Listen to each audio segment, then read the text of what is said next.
Well, do we have to run everything by Jack? I mean, he's not the president. He's a doctor. You're a dentist. Freckles, I got so many answers to that question, I wouldn't even know where to start.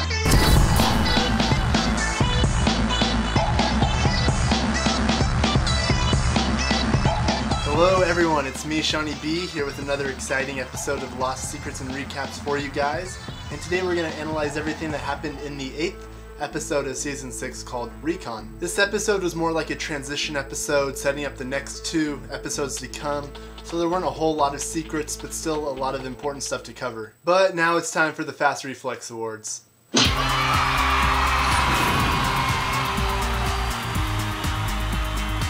And boom goes the dynamite.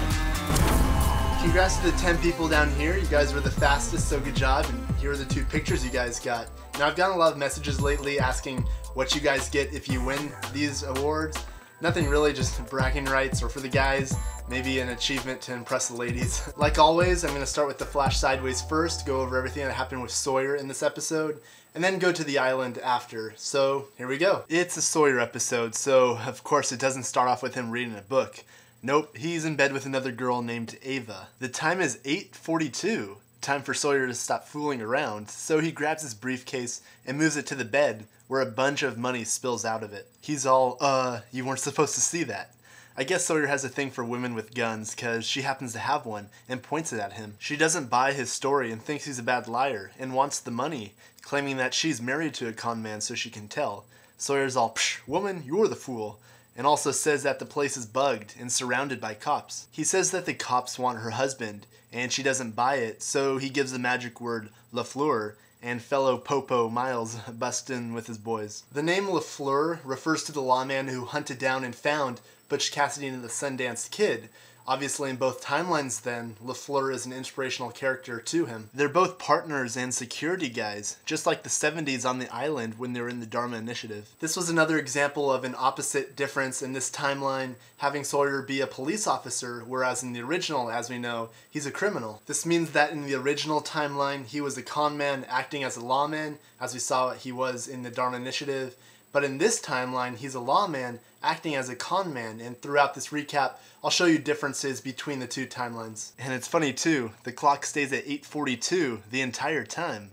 The next day at the station, Sawyer calls a bunch of people named Anthony Cooper, trying to find the one he's looking for. We also see here that he's using Microsoft Word 2007 on his computer, but the year in the flash sideways is taking place in 2004. Miles comes over and tells him that he's going on a blind date with a co-worker of Miles' father, aka Pierre Chang, later that night. He also mentions that his father works at a museum. Sawyer's got a tough life, you know, he has to go on all these dates. After all, there's only one Sawyer. She likes me. So he goes to the bar, and Miles tells him that the girl's a redhead, who turns out to be a fine-looking Charlotte. They talk and flirt, and a few seconds later, they're in bed together, of course. After they do what they gotta do, she wants a t-shirt, so he directs her over to the drawer as he goes to get some water. And as she's looking for a shirt, she finds a folder with the name Sawyer written on it, and inside is a family photo and also a newspaper clipping about a 9-year-old boy surviving after his father shot his mother and then himself. And this is the same story that happens in the original timeline with Sawyer. Sawyer comes back in, and once he sees what she's looking at, he goes into dragon mode and orders her to go, giving her the magnum pose as she leaves. Also, while she's looking in his dresser, we see that there's 3 books on top of it, all 3 of which Sawyer read on the island in the original timeline. Now remember, the producers told us that every book we see is a clue and that it's important. The first book that we see on top is Watership Down. It's about rabbits searching for a new home and finding out that they have to live together or die alone, which causes them to make rules. The second book we see is A Wrinkle in Time, one of my favorites. It's about a girl who travels through time and space with her brother Charles, trying to rescue their father on another planet who's being guarded by a large dark cloud called the Black Thing. Sound familiar? And the third book is called Lancelot, which is about an attorney, no, not the knight, who ends up in a mental institute where he can't tell the difference between reality and the past. So the next day in the flash sideways, we see Charlie's brother Liam asking about Charlie's arrest on the plane. Some more opposite differences here is that Sawyer, as a police officer, is passing by Liam, who's asking about his brother in the LA police station. But then in the original timeline, we saw Sawyer as a criminal passing by Boone, who's asking about his sister in the Sydney police station. Miles approaches and tells Sawyer to come with him and takes him into the locker room. Miles slams Sawyer into the lockers like he wants his lunch money or something.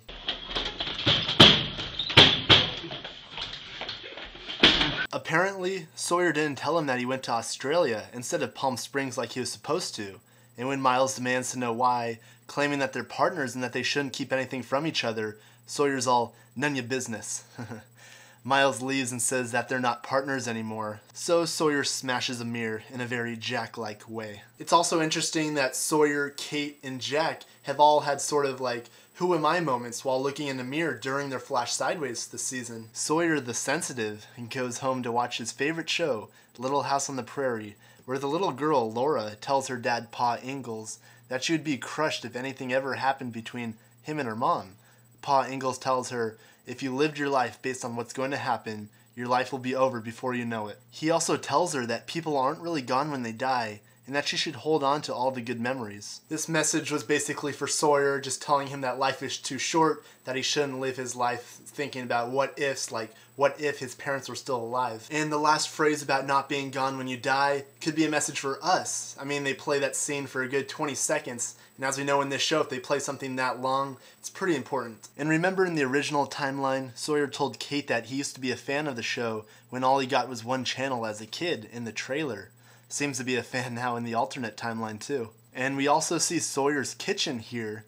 Looks pretty much the same as Juliet's kitchen here, just different colors. Sawyer's touched by the show, so he goes over to C.S. Lewis's house with a sunflower, just like the one he brought to wifey Juliet back in the original timeline. She's really angry and says that he blew it. Come on, Sawyer, all you have to do is wait 10 seconds for a redhead's mood to change.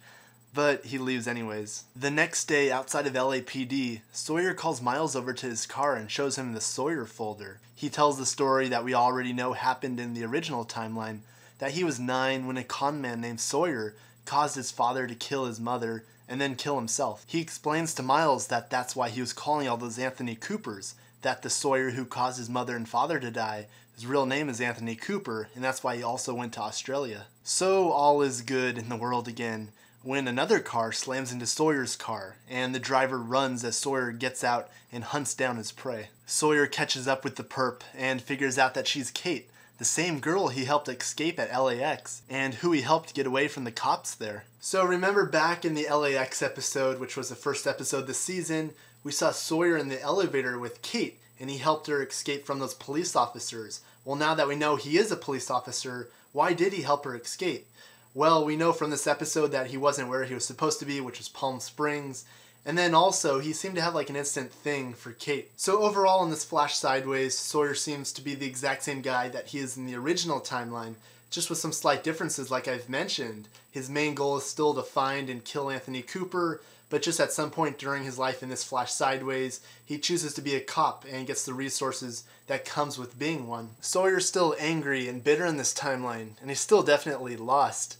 He still has one goal in mind, like I just said, to kill Anthony Cooper. Maybe this shows that Jacob isn't responsible for keeping Sawyer on his path.